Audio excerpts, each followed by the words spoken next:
2.0 की शुरुआत। मुख्यमंत्री नायब सिंह सैनी करेंगे शुभारंभ। सभी जिलों में गुड गवर्नेंस एसोसिएट्स करेंगे काम, सुशासन को मिलेगी गति। गोल्ड मेडल विजेता भारतीय कबड्डी टीम को सीएम नायब सैनी ने किया सम्मानित। कहा, हरियाणा के खिलाड़ियों ने बढ़ाया गौरव, हरियाणा होगा देश की खेल राजधानी। आईपीएस वाई पूर्ण कुमार सुसाइड मामले में जांच तेज। चीफ सेक्रेटरी हरियाणा से आज दोबारा होगी पूछताछ की तैयारी। हाईकोर्ट के आदेश पर चंडीगढ़ पुलिस की एसआईटी कर रही है जांच। हरियाणा सरकार ने आईपीएस शत्रुजीत कपूर को डीजीपी के पद से हटाया। नए डीजीपी का पैनल भेजने का रास्ता हुआ साफ। 31 दिसंबर को रिटायर होंगे कार्यवाहक डीजीपी ओपी सिंह। हरियाणा में कोहरे का कहर। रोहतक, सोनीपत, झज्जर समेत कई जिलों में आपस में टकराए वाहन। सड़क हादसों में अब तक 4 की मौत, कई घायल। दादरी में दिखा कोहरे का कहर। रोडवेज और स्कूल बस में सीधी टक्कर। हादसे में 11वीं की छात्रा की मौत, कई घायल। सीएम ने हादसे पर जताया शोक, आर्थिक मदद का ऐलान। दिल्ली एनसीआर में मौसम का डबल अटैक। कोहरे की चादर में लिपटा दिल्ली एनसीआर। झज्जर में 418 AQI के साथ खतरनाक हुआ प्रदूषण। शासन लेना हुआ दूभर, थम गई वाहनों की रफ्तार। हेडलाइंस के प्रायोजक पतंजलि गाय का घी, माँ का भरोसा, प्यार से परोसा।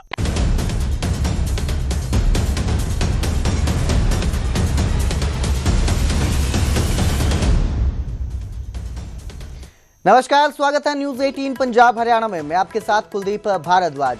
हरियाणा प्राइम की शुरुआत करेंगे बढ़ती ठंड के साथ। जिस तरह से ठंड बढ़ती जा रही है, कोहरा भी देखने को मिल रहा है, घनी धुंध कई जगहों पर देखने को मिल रही है और जिसके चलते भीषण हादसे हो रहे हैं। फरीदाबाद से शुरुआत करेंगे। फरीदाबाद में घनी धुंध से भीषण हादसा हुआ। दिल्ली मुंबई में एक्सप्रेसवे पर कंटेनर में एक एंडेवर कार जा घुसी।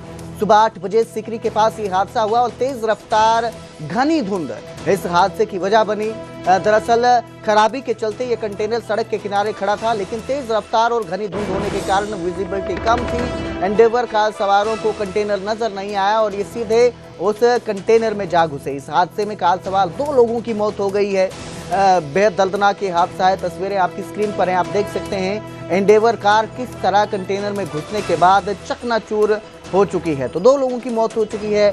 घना धुंध जो है, घनी धुंध जिस तरह से पड़ रही है, ठंड बढ़ रही है और विजिबिलिटी कम होती जा रही है। ऐसे में सड़क पर दुर्घटनाएं भी सामने आ रही हैं। फरीदाबाद में ये हादसा हुआ, भीषण हादसा है, जहां एक कार कंटेनर में जा घुसती है और 2 लोगों की इस हादसे में मौत हो गई।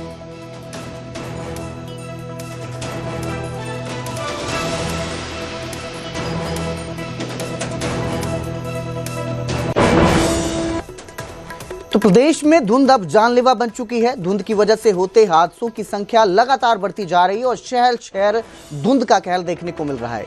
ये रिपोर्ट देखिए।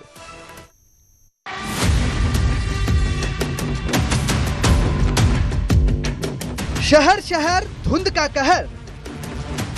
दिन में अंधेरा, हर जगह धुंध का पहरा। हरियाणा में शहर शहर कोहरे का कोहराम शुरू हो गया है। धुंध की चादर हरियाणा के कई जिलों में ऐसे फैल रही है कि अब लोगों की जान पर ही बनाई है।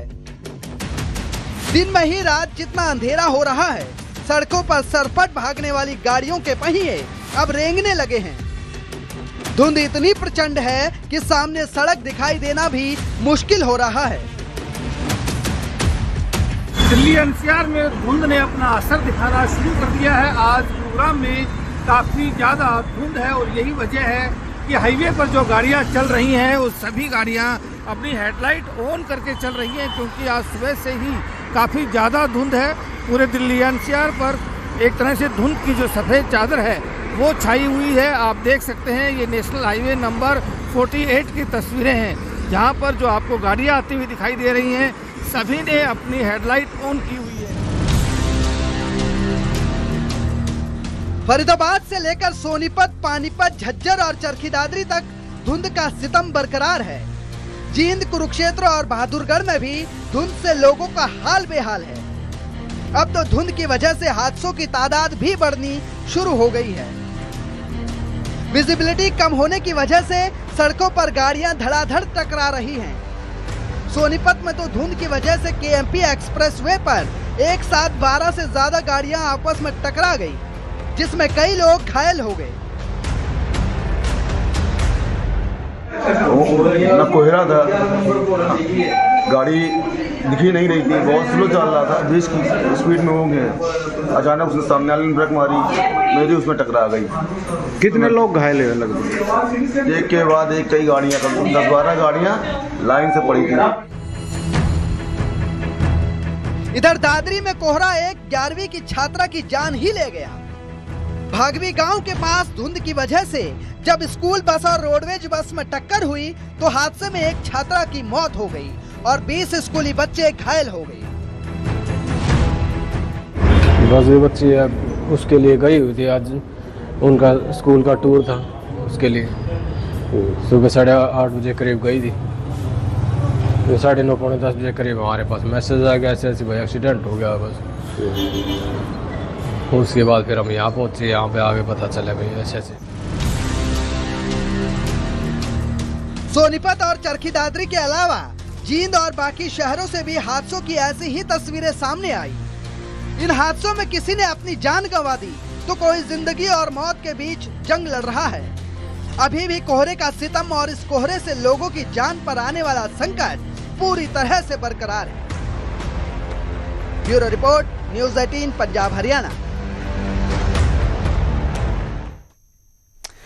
आगे बढ़ेंगे, अब बात करेंगे हरियाणा में डीजीपी को लेकर छिड़े घमासान की। और डीजीपी पद से शत्रुजीत कपूर को हटा दिया गया है। पहले छुट्टी पर भेजने के बाद अब सरकार ने उन्हें पद से हटा दिया गया है। शत्रुजीत कपूर को एचपीएससी में बतौर चेयरमैन की नियुक्ति की गई है उनकी, और अगले आदेश तक ओपी सिंह ही कमान संभालेंगे। ओपी सिंह 31 दिसंबर को रिटायर्ड हो रहे हैं। नए डीजीपी का पैनल भेजने का रास्ता भी अब साफ नजर आ रहा है। अब सरकार जल्द दोबारा से यूपीएससी को पैनल भेजेगी। आपको बता दें, इससे पहले भी सरकार ने यूपीएससी को एक पैनल भेजा था जिसमें जो वरिष्ठ आईपीएस अधिकारी हैं उनके नामों का जिक्र था और इसमें शत्रुजीत कपूर का नाम भी शामिल था। लेकिन यूपीएससी ने वो जो प्रस्ताव था वो वापस भेज दिया था और कहा था कि डीजीपी का पद अभी खाली नहीं है, ऐसे में ये जो पैनल भेजा गया है ये स्वीकार योग्य नहीं है। लेकिन अब ये रास्ता साफ होता नजर आ रहा है, क्योंकि शत्रुजीत कपूर को डीजीपी के पद से हटा दिया गया है। वहीं ओपी सिंह जो कार्यवाहक डीजीपी हैं वो भी 31 तारीख को रिटायर हो रहे हैं और कार्यवाहक डीजीपी है। ऐसे में डीजीपी का पद हरियाणा में खाली है और अब सरकार जो है दोबारा से पैनल भेज सकती है यूपीएससी को, डीजीपी के पद को भरने के लिए जो नामों का सुझाव भेज सकती है।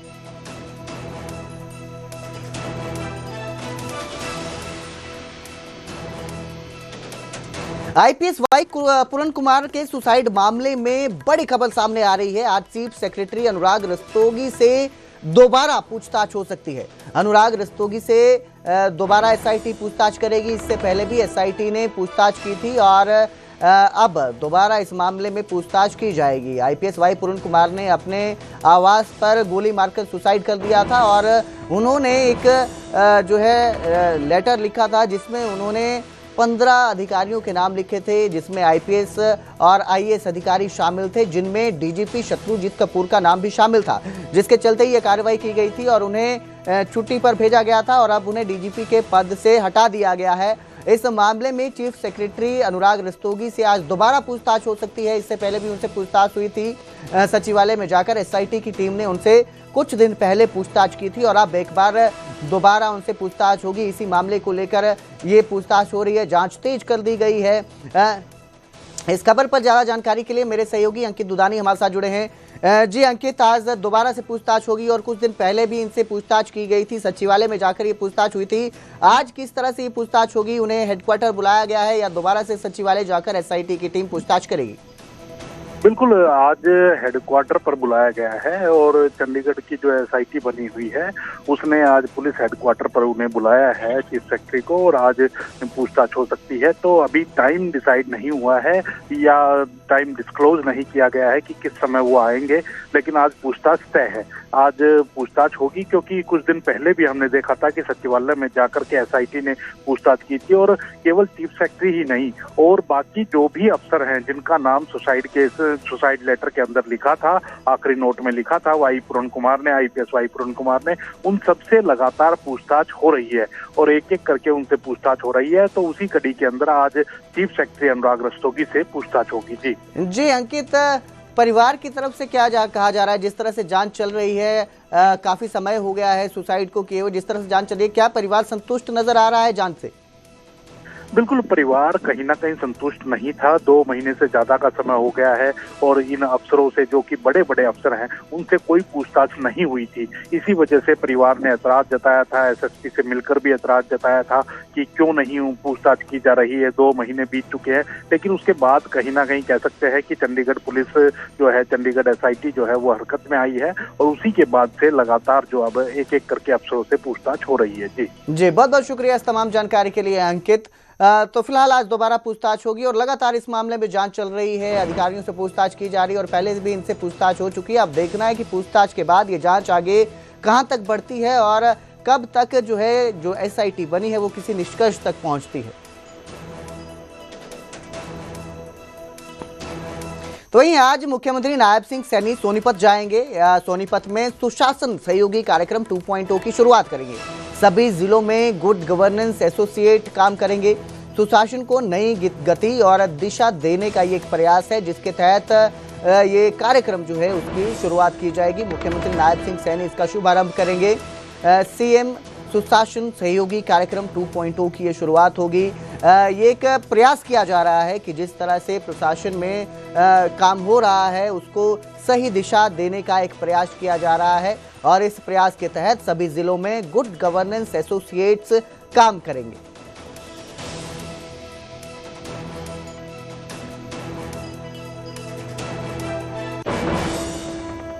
मुख्यमंत्री नायब सिंह सैनी ने एशियन यूथ गेम्स 2025 में ऐतिहासिक स्वर्ण पदक जीतने पर भारतीय कबड्डी टीम को बधाई दी। मुख्यमंत्री ने टीम के कप्तान ईशांत राठी समेत सभी खिलाड़ियों की सराहना करते हुए कहा कि ये हरियाणा और देश के लिए गर्व का क्षण है। सरकार खेल प्रतिभाओं को आगे बढ़ाने के लिए पूरी तरह से प्रतिबद्ध है। तो मुख्यमंत्री नायब सिंह सैनी ने कबड्डी टीम के खिलाड़ियों से मुलाकात भी की, उन्हें बधाई दी और गोल्ड मेडल यूथ गेम्स में, एशियन यूथ गेम्स में गोल्ड मेडल जीतने पर शुभकामनाएं दी हैं। मुख्यमंत्री का कहना है कि ये जो क्षण है ये पूरे हरियाणा और पूरे देश के लिए गर्व का क्षण है और इसी तरह से खिलाड़ियों की प्रतिभाओं को आगे बढ़ाने के लिए सरकार पूरी तरह से प्रतिबद्ध है।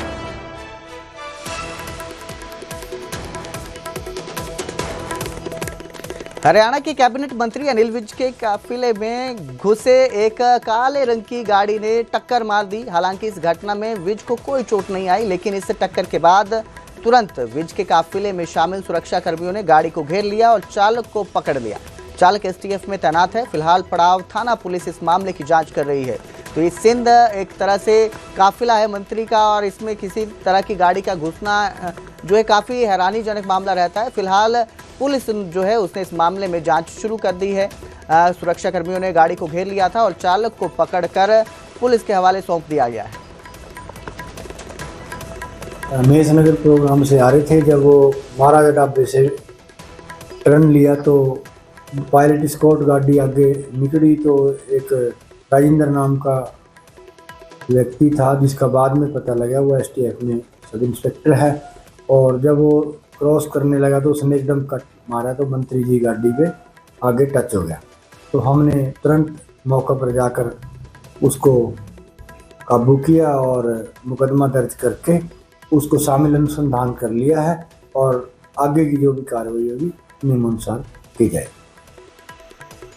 और अब जिक्र करेंगे भिवानी का, जहां किसान नेता रवि आजाद पर दर्ज केस में अब नया मोड़ सामने आया है। SC समाज ने सतगामा खाप की बुलाई महापंचायत का विरोध किया। उन्होंने SDM और SHO को शिकायत देकर महापंचायत पर रोक लगाने की मांग की है। पीड़ित परिवार की पहचान उजागर करने के भी SC समाज ने आरोप लगाए हैं और उन्होंने कहा कि इस पूरे मामले की कानूनी तौर पर जांच होनी चाहिए। महापंचायत कर सामाजिक टकराव पैदा नहीं किया जाना चाहिए। आपको बता दें कि नाबालिग लड़की से छेड़छाड़ और किडनैपिंग के प्रयास के तहत जो किसान नेता रवि आजाद है उन पर मामला दर्ज किया गया है और इसकी जांच की जा रही है।